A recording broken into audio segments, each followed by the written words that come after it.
देश की राजधानी दिल्ली एक ऐसा शहर जहां हर दिन लाखों लोग अपने सपने को लेकर आते हैं। कोई यहां अपने करियर को ऊंचाइयों पर ले जाने आता है, तो कोई अपनी पहचान बनाने। ऊंची ऊंची इमारतें, चमकती सड़कें, भागती दौड़ती जिंदगी, सब कुछ इतना आकर्षक लगता है कि मानो यहाँ पर हर सपना पूरा हो सकता है। लेकिन क्या इस चमक दमक के पीछे की सच्चाई भी उतनी ही खूबसूरत है, या फिर इस रोशनी के पीछे कहीं अंधेरा छिपा है? 20 फरवरी का दिन, दिल्ली के सबसे पॉश एरिया, महंगे इलाकों में से एक मालवीय नगर। दोपहर के करीब 3:30 बजे का समय। तेज धूप आसमान से बरस रही थी। हर चीज साफ साफ दिखाई दे रही थी। लेकिन उस दिन जो हुआ, उसने इंसानियत के चेहरे पर ऐसा धब्बा लगाया जिसे मिटाना आसान नहीं। ये कहानी है 3 लड़कियों की, 3 सपनों की, और एक ऐसी घटना की जिसने उनके जीवन को हमेशा के लिए बदल दिया। कहानी की शुरुआत होती है भारत के उत्तर पूर्वी राज्य अरुणाचल प्रदेश से। एक ऐसा इलाका जो अपनी प्राकृतिक सुंदरता और सादगी के लिए जाना जाता है। वहीं की रहने वाली थी ये 3 लड़कियां। पहली लड़की रीमा, काल्पनिक नाम, जो दिन रात मेहनत करके यूपीएससी की तैयारी कर रही थी। उसकी आंखों में एक ही सपना था, आईएएस अफसर बनना और देश की सेवा करना। दूसरी मेघा, जो एक ओटीटी प्लेटफॉर्म के लिए पर्दे के पीछे काम करती थी, एक क्रिएटिव फील्ड में अपना नाम बनाना चाहती थी। तीसरी सोनम, एक कॉलेज छात्रा जो अपने भविष्य को बेहतर बनाने के लिए संघर्ष कर रही थी। तीनों ने अपने घर परिवार और पहाड़ों की शांति छोड़कर दिल्ली का रुख किया था। उन्हें लगा था कि यहाँ उनके सपनों को उड़ान मिलेगी। उन्होंने मालवीय नगर में एक फ्लैट किराए पर लिया, एक इमारत की चौथी मंजिल पर। नई जगह, नए लोग, नया माहौल। शुरुआत आसान नहीं था।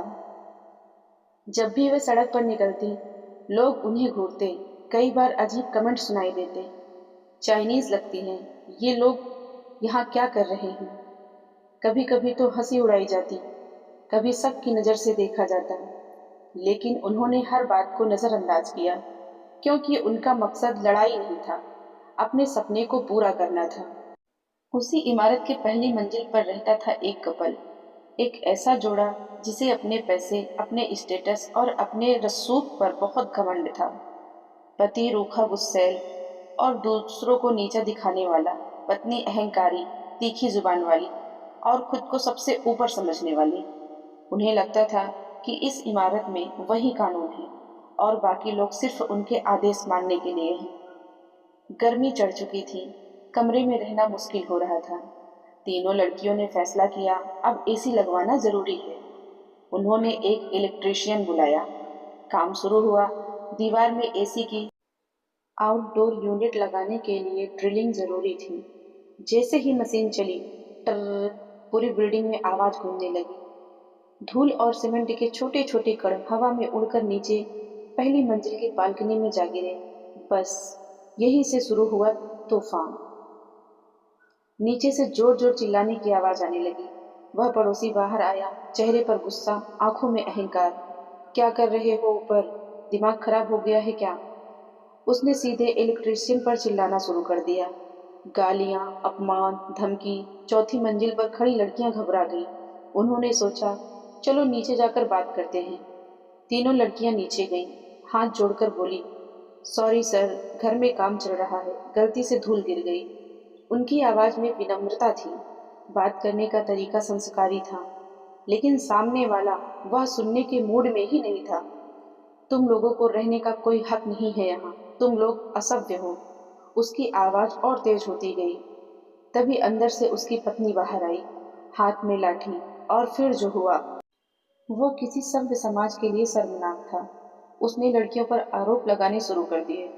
तुम लोग नॉर्थ ईस्ट से यहाँ गलत काम करने आती हो, तुम्हारा कैरेक्टर ठीक नहीं है। ये सिर्फ शब्द नहीं थे, ये किसी की इज्जत पर सीधा हमला था। रीमा ने हिम्मत करके कहा, हम पढ़े लिखे लोग हैं, हम ऐसा कुछ नहीं करते। लेकिन बात यहीं खत्म नहीं हुई। उस महिला ने और भी नीच स्तर की बातें कही। उसके पहनावे, उनके चेहरे, उनके राज्य, सब पर टिप्पणी की। एक महिला होकर दूसरी महिलाओं का अपमान, यह दृश्य वहां मौजूद हर इंसान को हिला रहा था। मामला बढ़ गया। किसी ने पुलिस को फोन कर दिया। कुछ ही देर में पीसीआर वैन पहुंची। पुलिस ने समझाने की कोशिश की, मैडम शांत हो जाइए, लेकिन वह जोड़ा, उन्हें कोई फर्क नहीं पड़ा। तुम्हारी औकात क्या है, मैं तुम्हें उठवा लूंगी। पुलिस के सामने भी उनका रवैया नहीं बदला। लड़कियों को समझ आ गया, अगर सबूत नहीं होगा तो कोई उनकी बात नहीं मानेगा। उन्होंने चुपचाप मोबाइल से वीडियो रिकॉर्ड करना शुरू कर दिया। उस वीडियो में सब कुछ कैद हो गया, गालियां, आरोप, धमकियां। जब यह वीडियो सोशल मीडिया पर डाला गया तो आग की तरह फैल गया। हर कोई गुस्से में था, हर कोई सवाल पूछ रहा था, क्या यह है हमारी राजधानी? क्या यही है सभ्य समाज? दिल्ली पुलिस ने तुरंत एक्शन लिया। उस जोड़े के खिलाफ एफआईआर दर्ज हुई, धाराएं लगी। महिला की गरिमा को ठेस पहुंचाना, आपराधिक धमकी और सबसे अहम, धर्म, जाति या जन्म स्थान के आधार पर दुश्मनी फैलाना। मामला गंभीर हो चुका था, लेकिन कहानी यही खत्म नहीं हुई। लड़कियों को डर लगने लगा, अगर ये लोग पुलिस के सामने ऐसे हैं तो बाद में क्या करेंगे। उन्हें धमकियां मिलने लगी, यहाँ तक कि प्रॉपर्टी डीलर ने भी दबाव डाला, अगर काम करवाया तो फ्लैट खाली करना पड़ेगा।